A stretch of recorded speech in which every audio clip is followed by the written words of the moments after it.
Bienvenidos a Milenio Mercados en Perspectiva, aquí como todas las semanas con el licenciado Jorge Gordillo, director de Estudios Económicos de Cibanco, y su servidor Manuel Somoza para platicar de temas económico-financieros en México y alrededor del mundo.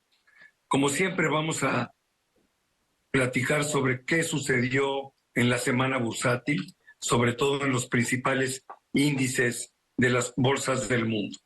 Sorprende un crecimiento muy importante en el Nikkei, que es el índice más importante de la bolsa japonesa, con un incremento en la semana del 6.88%. Esto es algo que muy pocas veces se ve, incrementos tan grandes en tan poco tiempo. En cambio, la bolsa china, el índice Shanghai Composite, tuvo un decremento del 1.35%, con lo cual muestra que China todavía no acaba de despegar. El Eurostoxx 600, que es un índice muy robusto que demuestra un poco lo que sucede en la eurozona, estuvo muy parejo, muy horizontal, tuvo apenas un crecimiento en la semana de 0.07%. En cambio, los índices norteamericanos tuvieron una muy buena semana. El Dow Jones creció 0.72, el Standard & Poor's 500 1.95 y el Nasdaq vuelve a sorprender con un crecimiento del 3.17. La Bolsa Mexicana de Valores también muy lateral, con apenas un incremento de 0.06%. La moneda mexicana tuvo una depreciación pequeñita de 0.5% y el euro tuvo una apreciación también muy pequeñita de 0.17.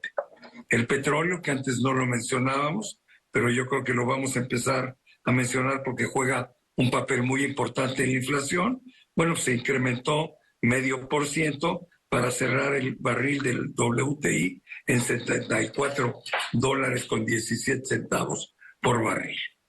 Eso fue lo que tuvimos en la semana que está terminando. Los mercados siguen todavía bastante inciertos en cuanto a qué rumbo tomar, porque sigue la gran discusión entre el mercado y los bancos centrales. Pero sobre esto yo sí le quiero pedir su opinión al licenciado Gordillo. Hay algunos elementos, sobre todo en la última semana, que favorecen la posición de los bancos, porque la inflación a nivel mundial en el mes de diciembre rebotó. En México la vimos subir del 4.3 al 4.6, en Estados Unidos, que salió la inflación apenas en la semana que está terminando, subió del 3.1 al 3.4, en la eurozona del 2.2 al 2.9, en fin, salvo en China, que ahí sí se disminuyó.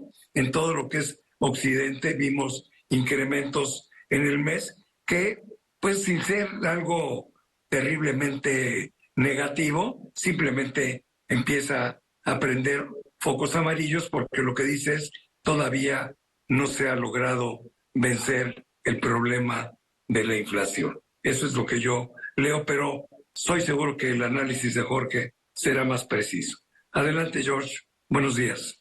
Buenos días, Manuel. Gracias. Sí, saludos a todos. Sí, lo que observamos en los últimos rubros de inflación es un rebote que puede o que pone en la mesa lo que nos han venido advirtiendo los bancos centrales, que el siguiente paso de desinflación o de baja de inflación va a ser más complicado que el año que entra. La línea va a ser mucho más difícil de romper y los siguientes niveles el camino hacia la meta no va a ser tan rápido como lo veníamos observando anteriormente. La buena noticia es que la parte subyacente, la parte fundamental, esa sigue todavía con un camino para abajo, sin voltear atrás. Eso es buena noticia. Eso significa que la inflación sí va a bajar tarde o temprano, que esto fue simplemente un rebote. Pero lo que sí nos hace evidente es todos los riesgos aledaños a la inflación. O sea, el problema en Medio Oriente tiene un impacto en el combustible, tiene un impacto en los precios de los commodities, el problema del sector inmobiliario. Hay ciertos sectores que nos reflejan los riesgos inflacionarios a los que se refiere el Banco Central. Y lo apuntas muy bien. En donde hay consenso es de que ya este año van a empezar a bajar las tasas de interés. Eso ya todos están en consenso. Ahora, ¿cuánto van a empezar a bajar la tasa? No es trivial, porque si empiezan muy temprano, bueno, tendrían oportunidad de bajarlo a un nivel un poco más acercado a la normalidad.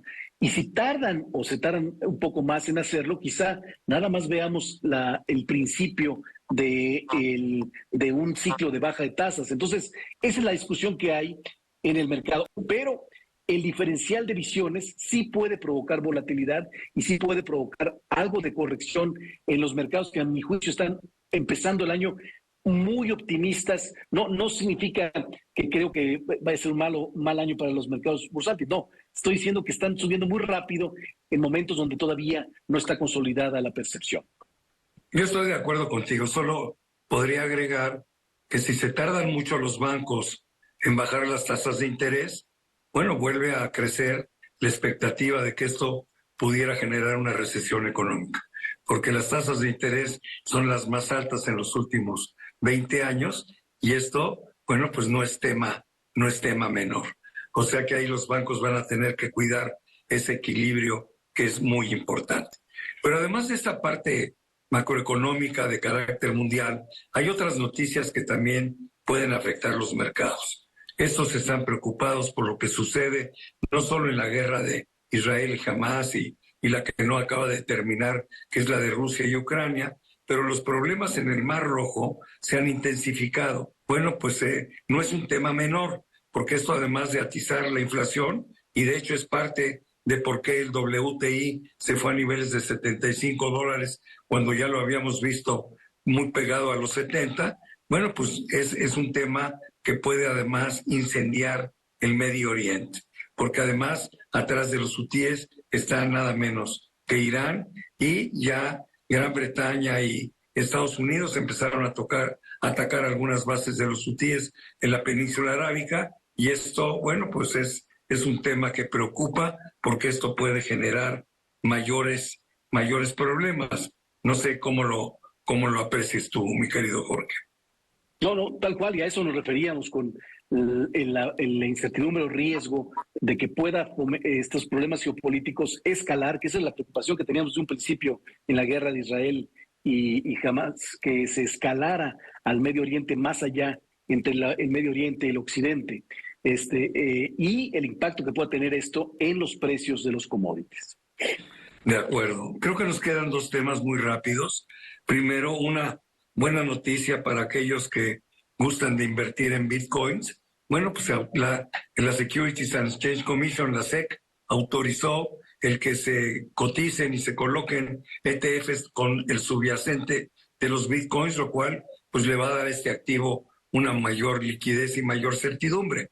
A mí honradamente me siguen sin gustar, pero bueno, hay gente que está invirtiendo en ello, y qué bueno que por lo menos tengan mayor liquidez y eso disminuya quizá un poquito el riesgo. Y por otro lado, también comentar que el viernes empezaron a salir los reportes de cierre del año de los principales bancos en Estados Unidos. Ya tenemos 3 reportes importantes: JP Morgan, que reportó muy bien, Wells Fargo también con incrementos importantes, pero una muy mala noticia fue la que dio Bank of America, con una disminución verdaderamente importante sobre sus utilidades. Nos falta conocer, por lo menos hasta este momento, qué es lo que va a reportar Citi y qué es otros bancos grandes como Bank of New York Mellon. Pero bueno, este inicio de reportes es el que también va a ayudar a que los mercados tomen el rumbo que tengan que tomar. La semana pasada les dijimos que platicaríamos un poco sobre qué sectores son los que vemos con mayores posibilidades de crecimiento, sobre todo dentro de ese gran índice que es el Standard & Poor's, en el mercado más importante del mundo. Entonces yo te pediría, Jorge, que nos des en forma muy ejecutiva cuáles son estos sectores que tú ves como ganadores para el 2024. Sí, claro. El año pasado los sectores ganadores fueron las tecnologías de información, las comunicaciones, y el consumo discrecional. Este año creemos que todavía tienen oportunidad, sobre todo porque se están estabilizando las utilidades y estamos viendo inversiones interesantes. Tenemos todavía, seguirán liderando las tecnologías de información, incluso el consumo discrecional creemos que va a tener buen desempeño por la mayor parte del año. Y nos gusta a lo mejor incorporar algo de consumo básico ante estos momentos complicados. Y ha estado retomando y trae interesantes inversiones el sector de salud, el healthcare. Esos son los sectores que más nos gustan. El año pasado los real estates fueron muy atractivos o muy vistos por el tema de las tasas de interés. En este año la situación de baja tasa de interés puede generar algún incentivo favorable, pero los tres que más nos gustan es tecnologías de información, consumo discrecional y salud. Muy bien, bueno, pues ahí están las perspectivas del licenciado Gordillo. Yo, la mía personal es que me mantengo moderadamente optimista. Creo que puede ser un buen año para la Bolsa Mexicana de Valores, con un rendimiento a lo mejor hasta del 15%. En los índices norteamericanos, pues creo que los rendimientos podrán andar en términos de dólares también entre 12 y 15, y se les agregaría para la parte de pesos lo que hubiera de devaluación, ya que son activos en dólares, aunque no estoy programando una devaluación muy importante. Quizá la semana entrante demos nuestras perspectivas sobre qué pensamos que puede hacer el peso, ¿no? Y en el caso de Europa, pues sí, tiene más problemas, pero también los mercados están mucho más baratos que los norteamericanos. Entonces, a mí también me gustan los mercados de la eurozona. Y donde creo que podemos ver una sorpresa es en los índices asiáticos, porque ahí sí, en el 23 nos quedaron a deber, porque China no solo no aportó nada, sino que restó en el resultado del asiático. Y yo creo que es un volado que vale la pena tomar, tener un poquito de dinero en los índices asiáticos, que creo que este año se pueden recuperar de 2 años malos, sobre todo por China. Pero bueno, con eso se nos acaba el tiempo. Muchísimas gracias, Jorge, pero sobre todo gracias a todos ustedes que semana a semana nos acompañan aquí en Milenio Mercados en Perspectiva. Hasta la próxima semana, que estén muy bien. Abrazo.